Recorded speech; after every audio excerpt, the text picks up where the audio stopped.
Pagkatapos ng ilang dekada, maaaring malapit ng matapos sa biglaan at hindi inaasahang paraan ang paghahari ng takot ni Pangulong Vladimir Putin. Kumakalat ang mga bulong sa buong Moscow. May mga usap-usapan ng rebelyon sa paligid. Posibleng may planong kudeta at si Putin ay maaring pagtataksilan ng mga dating pinagkakatiwalaan niya. Hindi pa kumpirmado ang mga ulat na ito sa ngayon. Pero kung totoo, maaari itong magbabadya ng simula ng katapusan para kay Putin at sa kanyang digmaan sa Ukraine. At marahil simula ng isang panibagong yugto para sa Russia. Nag-umpisa ang chismis ng kudeta mula sa hindi pinangalanang source sa Russia at mabilis na kumalat sa Telegram at iba pang social media ng Russia. Pinag-uusapan nila ang pagkabahala sa hanay ng General Staff ng Russia at ang lumalaking pagkadismaya sa buong militar ng bansa. Mula sa mga mababang ranggo ng sundalo hanggang sa mga mataas na opisyal ng Kuman. Madaling maintindihan kung paano at bakit nabuo ang ganitong pagkadismaya. Nang magsimula ang digmaan, inakala ng maraming Ruso na matatapos ito agad. May ilang sundalong binigyan ng uniforme para sa parada sa Kyiv dahil inasahang walang gaanong paglaban mula sa Ukraine. Ang makapangyarihang hukbong Ruso, kasama ang lahat ng kanilang mga tangke at mas mataas na lakas ng armas, ay madaling magmamarcha papunta sa kabisera ng bansa. Itataas ang bandilang Ruso at magdiriwang sa mga kalsada. Sa totoo, ibang-iba ang kinalabasan. Ika-4 na taon na ng digmaang ito, patuloy ang matinding sagupaan sa hangganan, kakaunti ang nasasakop na teritoryo, at malaki ang pagkalugi sa magkabilang panig. Para lalo sa mga Ruso, nagtamo sila ng higit 1 milyong kaswalti. Kabilang ang mahigit 1/2 milyong nasawi o matinding sugatan na sundalo na wala na silang pagkakataong makabalik sa kanilang mga frontline at hindi na muling magiging pareho ang kanilang buhay. Hindi mabilang na mga pamilya sa buong Rusya ang napilitang magluksa sa pagkawala ng mga ama, kapatid na lalaki, anak na lalaki, at mga asawa. Pinakamasaklap, walang naipakitang kapalit ang Kremlin sa mga pagkawala na iyon. Sa ngayon, kontrolado nito ang humigit kumulang 44,000 milya kuwadrado ng Ukraine sa kabuuan. Kabilang dito ang Crimea at mga bahagi ng Donbas na naagaw na ng Rusya bago pa magsimula ang pananakop noong 2022. Iyan ay mga 19% ng buong bansa noong Marso 2022. Makalipas lang ng kaunti matapos magsimula ang pananakop. Habang nagmamadali pa ang mga Ukrainyano na lumikas mula sa mga lungsod at magtayo ng mga pangunahing depensa nang halos walang tulong mula sa mga kaalyado sa kanluran. Dating hawak ng Rusya ang higit 58,000 milya kwadrado. Ibig sabihin, halos 14,000 milya kwadrado ang nabuwas sa kontrol nila kumpara 3 taon na ang nakalipas. Sa 3 taon, maraming sundalong Ruso ang namatay, nasugatan, at maraming kagamitan ng hukbo ang nawala. Batay sa open source intelligence site na Oryx, kinumpirma ang pagkawala ng higit 4,000 tangke, 8,200 armored at infantry vehicles, daan-daang personnel carriers, mobility vehicles, command posts, air defense systems, aircraft at libu-libong iba pang kagamitang militar. At habang nakakakuha pa rin ng kaunting teritoryo ang Rusya sa mga sandaling ito, napakabagal ng kanilang pag-usad. Halimbawa, mula Hunyo 10 hanggang Hulyo 8, 100 at 70 square miles lang ang nakuha nila. Noong Hulyo 8 hanggang Agosto 5, 200 at 20 square miles lang ang nakuha nila. Karamihan dito ay maputik na hangganan at inabandona ng mga pamayanang nawasak ng pambobomba. Isinusugal nito ang buhay, pag-asa, at kinabukasan ng 10,000 tao bawat buwan kapalit ng walang kwentang piraso ng lupa. At habang lalong humihina ang Rusya, paulit-ulit namang nilalampasan ng Ukranya ang mga pagsubok. Lumilitaw bilang isang nakakagulat na superpower militar dahil sa sariling likas na katatagan at sa bukas palad na suporta ng mga kaalyado nito sa kanluran. Naranasan din nito ang malaking pagkawala ng buhay at napilitang lumikas ang maraming sibilyan.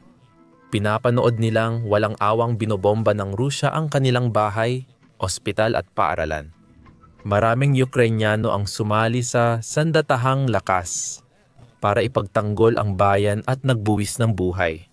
Ngunit hindi sumuko ang Ukranya. Hindi ito nagbigay o nagpadali sa mga Ruso ng madaling daan. patungo sa tagumpay, matapang, at may dangal niyang ipinagtanggol ang sarili laban sa sunod-sunod na pag-atake ng mga Ruso, tiniis ang pambobomba at naghahanap ng paraan para makaganti. Ngayon, mas aktibo ito kaysa dati. Hindi lang ipinagtatanggol ang mga teritoryo sa harapan, kundi naglulunsad din ng regular at matagumpay na mga pag-atake lampas sa mga hangganan, malalim sa loob ng teritoryo ng Rusya. Halimbawa, sa Operation Spiderweb, ilang paliparan sa Rusya ang sunod-sunod na inatake ng drone ng Ukranya. At regular na nagsasagawa ang Ukranya ng iba pang mga lihim na pag-atake sa mga pasilidad ng lohistika ng Kremlin, tinatarget ang mga refinery ng langis, imbakan ng gasolina, mga imbakan ng bala, mga planta ng paggawa ng militar, mga linya ng tren, tulay, at iba pa. May epekto lahat ng pag-atake. Pinahihina nila unti-unti ang makinarya ng digmaan ng Rusya na nagdudulot ng magastos na problema at sakit ng ulo sa Kremlin. Kailangan nilang palitan ang nawalang gamit, magbuhos pa ng mas maraming pera at mga yaman para sa muling pagtatayo ng mga nasira at nawasak na estruktura at baguhin ang kanilang mga taktika para makasabay sa pinakabagong mga pagkalugi. Malaki rin ang epekto sa ekonomiya ng bansa. Nawasak ng Ukraine ang bilyon-bilyong dolyar na kagamitan at infrastruktura ng Rusya ngayong taon. Kaya record na ang gastos ng Rusya sa depensa. Sa isang desperadong pagtatangka na bumuo ng puwersang sapat para talunin ang kalaban, malinaw na nabigo ito at ramdam na ng populasyon ng Rusya ang bigat ng sitwasyon. Sa kasalukuyan, kinakaharap ng bansa ang isang hindi pa nararanasang krisis sa paggawa at bumabagal na paglago sa humigit kumulang 0.7% pagsapit ng 2025 kung saan may ilang analit na nagbababala ng panganib ng resesyon. Dahil ang presyo ng maraming pangunahing pangangailangan ay higit doble na ngayon kumpara bago magsimula ang digmaan, ang Russian ruble ay pabago-bago, tumaas ang mga interest rate, at patuloy na bumababa ang kalidad ng buhay sa kabuuan. Hindi lang lugi ang Rusya na halos walang pakinabang sa frontline, kundi palagi rin itong binabantaan ng drone at missile attacks ng Ukraine sa buong teritoryo nito. Ang ekonomiya nito ay hirap na hirap dahil sa digmaan at bumabagal. At ang mga tao nito ay kailangang magtiis sa lalong humihirap na mga kondisyon ng pamumuhay. Mas malala ang sitwasyon kaysa akala nila. Pero tuloy pa rin ang pagpapadala ng sundalo sa walang saysay at mapanirang digmaan na walang malinaw na wakas. Kasalanan lahat ito ni Putin, at kahit na may ilan pa ring naniniwala sa kanyang propaganda, dumarami na ang mga Ruso na nagsisimula ng makita ang katotohanan sa likod ng mga kasinungalingan. Maging tropa man sa Donetsk at Kharkiv, o matataas na opisyal ng Kremlin na naguutos mula punong himpilan ng militar. Nakikita nila ang nangyayari. Alam nilang mas matagal na ang digmaang ito kaysa sa inaasahan. Napatunayan ng Ukraine na mas malakas sila. Patuloy ang tulong ng kanluran at hindi epektibo ang kasalukuyang estratehiya. Nakakaapekto na ito sa damdamin ng mga sundalong Ruso na ngayon ay mas natatakot, nagagalit at nadidismaya. Maraming ebidensya na sumusuporta rito. Sa mga nagdaang buwan, halimbawa, maraming sundalong Ruso ang sumuko o kahit papaano ay nagtangkang sumuko sa napakaraming bilang. May ilan pang ang nagsasabing mas gusto pa nilang maging bilanggo ng digmaan ng Ukraine kaysa magpatuloy na makaranas ng pagmamalupit ng kanilang mga opisyal at hindi kaaya-ayang kalagayan ng pamumuhay. May mga tumatakas sa serbisyo, mas pinipiling sumugal na maaresto o mapatay sa pagtakas sa hukbo at pumunta sa ibang bansa kaysa magpatuloy sa digmaan ni Putin. Marami ring mga video ng mga pagsalakay sa unahan na nagpapakita ng mga sundalong Ruso na literal na iniiwan ang kanilang mga sasakyan at tumatakas mula sa labanan. Dahil alam nilang ipinapadala sila sa tiyak na kamatayan. Marami sa kanila ay may kaunting pagsasanay lamang. Luma ang kagamitan at walang anumang suporta ng mabibigat na armor. Itinutulak sa mga labang imposibleng mapanalo laban sa matitibay na posisyon ng mga Ukrainyano. Kahit ang katotohanang napilitan si Putin na mag-alok ng malalaking insentibo sa pera para sa mga bagong rekrut ng hukbo at pinipilit ang mga migranteng mula sa gitnang Asya na sumali sa hukbo. Ipinapakita nitong desperado ang Russia na punan ang hanay at panatilihin ang presyon. Patuloy pa ring nadaragdagan ng Russia ng libu-libong sundalo ang kanilang hukbo bawat buwan. Marami sa mga sumasali ay ginagawa ito dahil sa desperasyon, takot, o bilang paraan para mabilis na makakuha ng pera para suportahan ang kanilang mga pamilya. Hindi dahil sa dangal, tungkulin, o pagmamahal sa bayan. Ayon sa mga tsismis, ang mga nasa matataas na posisyon ng kapangyarihan ay pareho ring nag-aalala sa patuloy na paghihirap ng Rusya. At marami raw sa kanila ang natatakot sa nalalapit na paglilinis o pagtanggal sa pwesto, kung saan ang mga opisyal at komandante ay pilit na ipapagretiro, aalisan ng kanilang mga titulo at benepisyo, at papalitan ng mga itinuturing na mas tapat kay Putin. Posible ring may gagawing panakipbutas para ilihis ang sisi sa patuloy na kabiguan ng Rusya mula sa pamunuan. Sa harap ng hindi tiyak at lalo pang lumalalang kinabukasan, maaaring magpasya ang ilan sa mga pangunahing tauhan na ang pinakamainam na opsyon ay hindi lang manahimik at tanggapin ang kanilang madilim na kapalaran, kundi lumaban, magtipon ng suporta laban sa Kremlin, at marahil ay subukang pabagsakin mismo si Putin. Huwag kalimutan, naranasan na ito ni Yevgeny Prigozhin noong 2023. Si Prigozhin ay dating malapit na kaalyado ni Putin. Pinuno ng Wagner Group, isang pribadong militar na kumpanya at taga-suporta ng mga plano ni Putin na sakupin ang Ukraine at kunin ang Luhansk at Donetsk. Gayunpaman, habang tumatagal ang digmaan, dumarami ang mga pagkatalo at hindi natutupad ang mga layunin. Nawala ang tiwala ni Prigozhin, nainis siya sa kung paano, sa kanyang pananaw, lubos na napabayaan ng Kremlin ang pamamahala sa digmaan at hindi naunawaan ang antas ng paglaban na ipapakita ng Ukraine. Pinanood niyang paulit-ulit mamatay at masugatan nang walang saysay ang mga tauhan niya, at isinisi ito kay Putin. Umabot ito sa puntong labis nang nagalit si Prigozhin na hindi lang niya hayagang pinuna ang Russian Defense Ministry.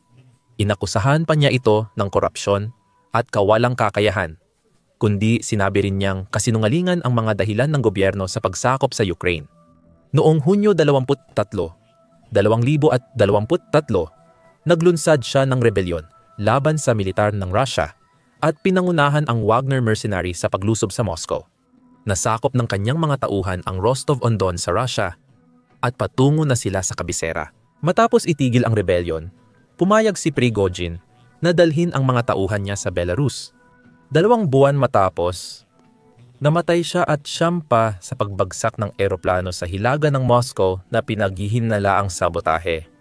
Hindi hinarang ng militar ng Russia si Prigozhin at mga tauhan niya sa pagmarcha papuntang Moscow. May mga nagtangkang harangin siya, pero halatang kulang sila sa tao at kagamitan. Sabi ng iba, hinayaan nilang magpatuloy ang rebelyon. Hindi rin napigilan ng pulisya ng Rusya at ng iba pang mga autoridad ang pag-usad ni Prigozhin. Pagdating ng Wagner sa Rostov-on-Don, hindi sila inatake o nilait ng mga lokal. Maraming residente ang nagdiwang, namigay ng pagkain at alak, at sumuporta sa layunin ni Prigozhin. Nangyari iyon noong 2023 sa simula pa lang ng digmaan. Pinatunayan nito na noon pa, galit na ang mga opisyal militar at publiko ng Rusya sa kanilang pamunuan at hindi nasisiyahan sa takbo ng labanan. Matapos ang 2 taon ng matinding pagkalugi at kaunting tagumpay, madali nang makita kung gaano kalaki at laganap ang ganitong damdamin. Dahil halos imposibleng manalo ang Rusya sa puntong ito, sinasabing may ilang miyembro ng pangkalahatang kawani ng Rusya na tumitingin na sa hinaharap at nag-iisip ng ilang hakbang pauna. Naniniwala ang ilan na magpapatuloy ang pagkalugi at hindi pa matatapos ang digmaan. Alam nila na kung mauuwi ito sa isang pagkakatigilan, tigil putukan, o kahit anong uri ng panalo ng Ukraine, sila ang magbabayad ng presyo. Ganyan kasi gumagana ang Rusya ni Putin. Kapag napapahiya ito at hindi natutupad ang mga layunin nito, ibinabaling nito ang sisi sa iba. Ang Federal Security Service, nito ang nagsasagawa ng mga investigasyon, naghahanap ng mga sisisihin, at maaari pang gumamit ng madayang taktika tulad ng pagtatanim ng ebidensya o pag-imbento ng mga paratang laban sa mga opisyal at iba pang matataas na tao, na pagkatapos ay inaaresto, kinakasuhan, at nililitis sa harap ng publiko. Ang mga itinuturing na pinakamapanganib ay maaari pang ipapatay habang sina Putin at ang kanyang mga pinakamalalapit na kasamahan ay nakakalusot ng walang parusa. Ang ganitong mga pangyayari ay ilang beses nang nakita sa buong panahon ng digmaan. Sa ngayon, si Prigozhin ang pinakakilala. Pero marami pang ibang kaso ng mga opisyal at komandante ng Russia na sapilitang inalis sa kanilang tungkulin. Noong unang taon ng digmaan, nasuspinde si Lieutenant General Sergei Kysel dahil umano sa kabiguang masakop ang Kharkiv, ang pangalawang pinakamalaking lungsod sa Ukraine. Noong 2000 at 22 misteryosong pinalitan si General Alexander Dvornikov, isa sa pinakabeterano at iginagalang na komandante ng Russia. Gayon din si Colonel General Alexander Surolev. May kaso rin ni Major General Ivan Popov, namumuno sa ika-58. Pinagsamang sandatahang hukbo. Ngunit tinanggal siya sa kanyang posisyon at kalaunan ay inaresto dahil sa mga kasong pandaraya. Sabi ni Popov, tinanggal siya ng hepe ng kawani dahil sa pagpuna niya sa estratehiya ng Russia at pagbanggit ng alalahanin sa kapakanan ng tropa. Inakusahan niya si Sergei Shoigu, ministro ng depensa ng Russia, ng pagkanulo sa mga sundalong Ruso. Si Alexander Lapin, na naging hepe ng kawani ng Russian Ground Forces noong 2023 ay pumalit sa mataas na posisyon sa militar ng Russia. Tinanggal siya sa posisyon ngayong buwan at pinalitan ni Colonel General Yevgeny Nikiforov. Ayon sa mga opisyal na pahayag, umalis si Lapin sa sarili niyang kagustuhan dahil sa lumalalang kalusugan niya. Maaaring pinilit siyang umalis ni Putin para iligtas ang reputasyon niya at palitan ng mas pinagkakatiwalaang tao tulad ng nadismayang sundalong Ruso na nakita ang mga kasamahan nilang ipinadala sa kapahamakan ng walang sapat na pagsasanay, gamit at suporta. Nakikita ng mga opisyal ng Russia na ang iba ay pinagretiro, pinalitan o inaresto at madalas itong mangyari. Marami sigurong nagtatanong, ako na ba ang kasunod? Dahil sa desperasyon at pagnanais na iligtas ang sarili, maaaring magpasya ang ilan sa mga matataas na lider na may iisang paraan lang, magsalita, magtipon ng suporta mula sa kanilang mga kapwa opisyal at mga sundalong nasa ilalim ng kanilang utos at subukang maglunsad ng kudeta. Tulad ni Prigozhin noong 2023, tandaan na kahit may kudeta, walang garantiya ng tagumpay. Malakas ang grupo ni Prigozhin bilang mersenaryo, pero hindi pa rin siya nakarating sa Moscow. Tiyak na may plano si Putin para tumakas, magtago o ipagtanggol ang sarili kung may banta. Gayunpaman, ang mismong katotohanan na kumakalat na ang mga chismis tungkol sa kudeta sa mga Russian channel at social media platform ay nagpapakita kung gaano nakalala ang sitwasyon. Malinaw na palatandaan ito ng malaking problema sa pagkakaisa ng pamunuan ng Russia.